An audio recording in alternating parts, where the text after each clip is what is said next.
The United Nations has released a new report on the DRC. It's condemning what it calls an unlawful and unjustified crackdown on anti-government protesters in the country between January 2017 and January 2018. The UN report says Congolese authorities used lethal force on protesters. It also says they attempted to cover up rights abuses by hiding dead bodies.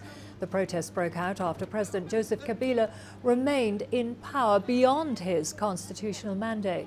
The country is still waiting to hold long-delayed elections tipped for December this year. Well, let's get you more on that story now. I'm joined live from New York by our UN correspondent, Nick Harper. Nick, the UN has condemned a crackdown by Congolese troops against protesters. What more can you tell us about that report?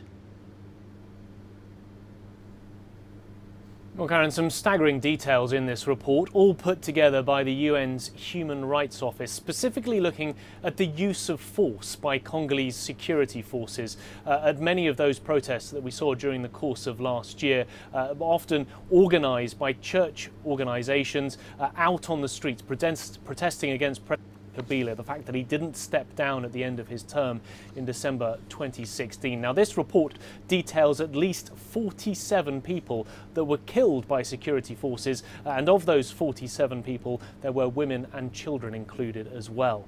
Well, the Human Rights Chief for the United Nations, Zeid Ra'ad Al Hussein, has gone on to say that this is an unlawful, unjustified and disproportionate use of force, and that the Congolese authorities have been quashing dissent at all costs, even if that comes at the cost of human life. And as you mentioned, also covering up that these deaths have taken place, removing the bodies and preventing international monitors from being able to properly assess the situation. So some terrible details within that report and condemnation coming from the United Nations. And Nick, what more can you tell us about the UN meeting on its peacekeeping mission in the DRC?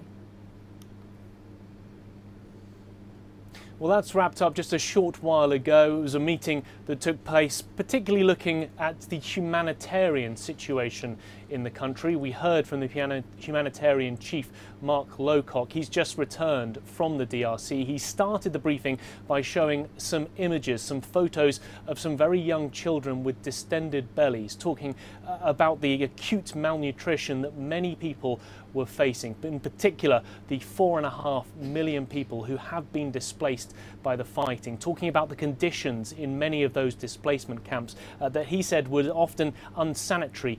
They were often makeshift camps that had been hurriedly put together. He also talked about there was the worst outbreak in the country that had been seen for 15 years. And we also in this briefing heard from a woman who deals with sexual violence in the country. She's part of a support group, and she said that women's voices in the country had been silenced. The condition, she said, was so bad that it had created a time bomb for the people in the region. The bottom line from both of those briefers was that peace was needed, more funding was needed for the country, and of course those long delayed elections needed to take place to try and resolve the political crisis in the country as well.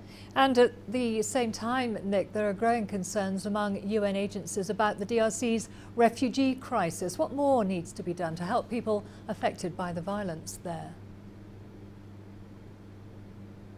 Yeah, a particularly bad problem, as we heard in that report just a moment ago.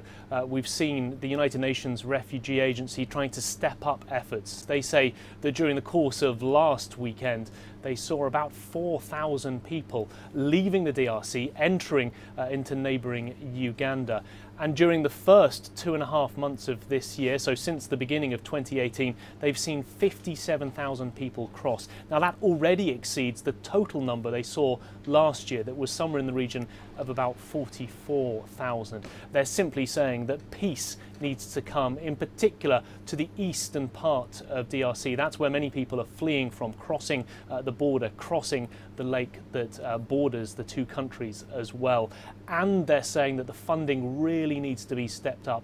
In terms of the UN Refugee Agency, UNHCR, so far they've only seen about 3% of their appeal funded for 2018. They're looking to try and get in about $118 million, and so far they're drastically underfunded, and they say that that needs to be stepped up really to help those refugees who are crossing over into Uganda.